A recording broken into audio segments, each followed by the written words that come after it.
Michigan back in action on Friday night. True road game here at TCU. This is an opportunity for Michigan to right the ship after a very disappointing survival against Wake Forest earlier in the week. TCU, not good. Worse than Wake Forest by every measurement. Think. 91st on Ken Palm right now. Obviously, this is a high major opponent, but they might as well not be. It's been really, really, really, really, really ugly for TCU to start the season. They opened the year with a home loss to New Orleans, the Hmm. 257th ranked team on Ken Palm. They lost that game by 4. Since then, TCU has turned it around, including a game in which they hung 104 points on St. Francis, and then they just beat Lamar by, I want to say 13 in the team. 13, yeah. Um, but make no mistake about it, this TCU team is not good at basketball. Is that a fair way to frame this game? Yes. And you want to know what else they are? What else are they? Visually, I'd like to say. Visually small? They are tiny. Visually small. Yeah, looking at their rotation, they really only play one guy over 6'7", and it is Xavier Edmonds, who is 6'8". Hmm. Everybody else in the rotation is 6'7" or smaller. Not a great matchup for TCU against the biggest team in the country, but also maybe they have some tricks up their sleeve because Wake Forest wasn't all that big either, and they handled Michigan's size relatively well. Very true. Very true. But TCU is a team that it's actually here's the thing that I think you want to watch out for somewhere. I'm not saying TCU isn't bad because I think what you've seen so far this year, this is a team that Michigan should beat. It would be it would I would consider it as a bad loss, right? When you look back on it. Um, this was a team that some people and a very small group of people we're like, you know what? Watch out for T. Not like watch out for TCU, like they're going to take the world by storm, but like it's a respectable basketball program. They still got Jamie Dixon, right?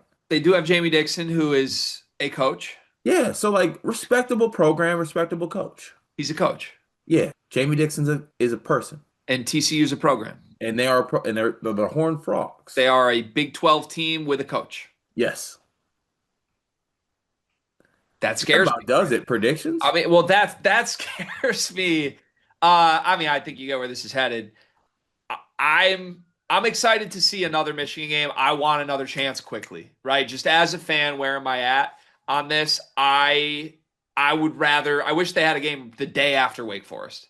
I wish that was a part of an MTE. I don't even really want to sit and stew on that one.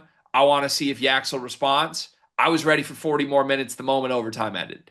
That's me being optimistic that this team will be wired the right way and come in with something to prove. But more than anything, I want to see if they do. I want to answer my own genuine curiosity on how my team is wired. Because if they're wired how I hope they are wired, they're coming into this game extremely pissed and they want to hang 100 on a really bad team and make a statement. I don't think there's much TCU can do to prevent that. We can talk through a couple different players on the team, personnel wise, that could cause some problems. But in general, this game just comes down to what Michigan brings to the table to me. Are they going to dominate physically the way they know they can? Are they going to assert their will on the boards? Is Elliot Cadeau going to make good decisions? And do any shots go in? To me, if shots go in, this should be a blowout. If shots do not go in, I still think Michigan should be able to physically dominate to a 10-point victory, but we'll see. And even if they win by 10, to me, that would probably be a concerning result. Do you think I'm right that this all comes down to whatever Michigan does mentally, emotionally coming into this game? Yeah, I think to your point, seeing how they bounce back from that overtime game win against Wake Forest, I think will be something to look at because, stylistically, statistically, when you look at this matchup, this should be one that Michigan should be able to stifle TCU. Like TCU should have trouble scoring in this basketball game against Michigan's front court. And then on the other end, I think that Michigan should be able to get what they want at most spots. And, a game that I think offers up to them also knocking down 3-point shots if guys want to do that as well as TCU's not necessarily good at guarding from that spot. And the one thing that maybe you just blink at a little bit is that wait, no. Yeah. Does TCU make turn the ball over or make people turn the ball over? Am I reading that correctly? TCU turns teams over 20% of the time. It's just outside the top 100 nationally.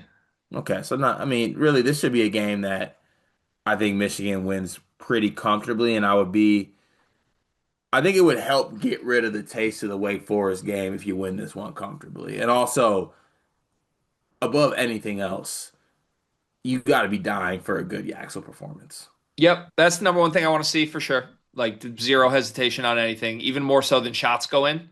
I'll take another 3 for 24 3-point night if Yaxel has like 25 tonight. I just need to see him engaged and bringing what he brings to the table to feel good about this team. Um, on that note, will he? What do you think will happen with Yaxel in this game? See, that's the thing that scares me. I don't know if Yaxel feels the same way about last game as maybe we think. What do you Like think I he think, feels? like I think maybe he thinks he played bad, but that's the end of it. Like I played bad. I'll play better next game. Not like a kind of like, I Are mean, we mad at that? If that's how, if the way he feels is, yeah, I played bad, I'll be better. Are we well, mad? no, but I'm saying like the for like the way I guess the way I'm trying to say is the way he goes about it. It's like, I mean, I just didn't hit shots, basically. I'll hit some shots, it'll be all right. Yeah, I hope it's not in his mind about hitting shots. That's Right. Like all I did, I mean, I had 7 threes, only made one. I'll make two more. Everybody will be, everyone will shut up. yeah, I agree with you on that. Also, if he did hit 3 of 7 from three, though, do we feel differently about it? I was thinking about that a little bit. I don't think so because of also just like some of the other things outside of shots going. He just looked like he did. He visually looked like a guy that didn't want to be out there. So I did think about in the first game of the real season, he really did do the same things. He kind of just stood in the corner, but he hit all his shots, Right. and we But weren't all that critical of it. So man, it was more of like a hand, we were like, he's taking it a little bit easy because of his hand. maybe he is. And also they were blitzing Oakland in that game. That's very true. Yeah, it was hard to get mad about anything. So Yeah. okay, all right, I agree with you. What's okay? Stepping back, we're making this sound really easy. It's not gonna be that easy. Like I hope that it is, but just a couple. True road game. It's a true road game. It's Elliot Cadeau and Adai Mara in a true road game. It's a true road game. Like I mean, let me they played in true road games before. yeah, but let me remind you the players on my team. It's Elliot Cadeau, Roddy Gale, Adai Mara, Merez Johnson, and Yaxel Lendeborg in a true road game, along with Trey McKenney's first true road game of his career. LJ Kaysen is like you want me to how far down the bench should I go with can you trust these guys in true road games? Um you get my point. A lot of outcomes with a lot of guys here in a legitimate true road game against a high major team. To this point, Ken Palm has this only a 7 point game. 81 to 74 is the projected score. Now, just on the surface, I'd be very disappointed with a 7 point win. However, it's a true road game. Maybe I need to reframe this. This is not a neutral court game. This is not in Ann Arbor. It's not going to be like walk in, turn the lights on, we win by 20. I hope that's what happens, but I don't know how you could possibly expect that off of what they just did against Wake Forest. So, like, let's kind of go down the path now. If this is closer than you and I think, if TCU is actually in this, how are they getting that done? Well, I think you saw that in that game against Wake Forest. It was like guys being shot makers, not to like put it quite simply, but it was guys that were able to basically look at their man one on one and make shots. And I mean, Jaden Pierre, wow, that's crazy. Jaden Pierre is still in college basketball. Good for him. Jaden Pierre's a guy that has scored the basketball at multiple stops, right? Yep. David Punch is actually a player that I really, really like, and he had a lot of hype coming out of high school, and I think he's a really good player. Like I'm not over here saying that TCU just doesn't have guys that could beat you because they do. I think they have guys that can get to their spots, make shots. They have some athleticism. Punch is an athlete. Pierre's an athlete. They got pieces. It's just so far watching this team this season, it just you don't really necessarily see it, I guess. Yeah, I think it's Pierre that would be the danger man. I also think it's not going to feel all that different to Wake Forest in terms of like if they're scoring successfully against Michigan because I said in the recap I thought Wake Forest was up for the challenge. They had guys make some tough shots at points, but they did not shoot the ball or score the ball well. It was an inefficient night from Wake. If anything, they did beat Michigan on second chances and some hustle plays. And I would say TCU can do that. TCU is top 50 in the country in offensive rebounding right now. That's better than Michigan ranks in defensive rebounding. And again, they're not a big team at all. So, to me, if TCU is finding a bunch of success on the boards against Michigan here, especially if Michigan goes back to the three big lineup, be a pretty big red flag to me. But that's how they want to play. That's what they want to do. And if Michigan limits that, I do think they'll be totally fine here. In terms of guys that will make the tough shots and keep them in it, I think it could be Jaden Pierre for sure. I think Tanner Toolson's a name to watch, kid that was at Utah Valley after starting his career at BYU. He was an electric player at Utah Valley in double figures almost every single night last year.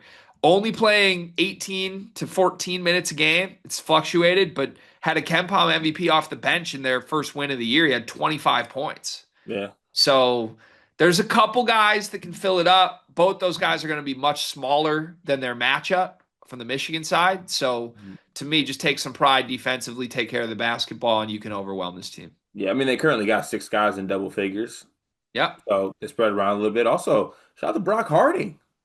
Yeah, your boy's still there. Yeah, 6 assists a game, shooting 21% from the field and 20% from three. Yep. Give me a non-Yaxel player on Michigan that you want to see something from here. Damari.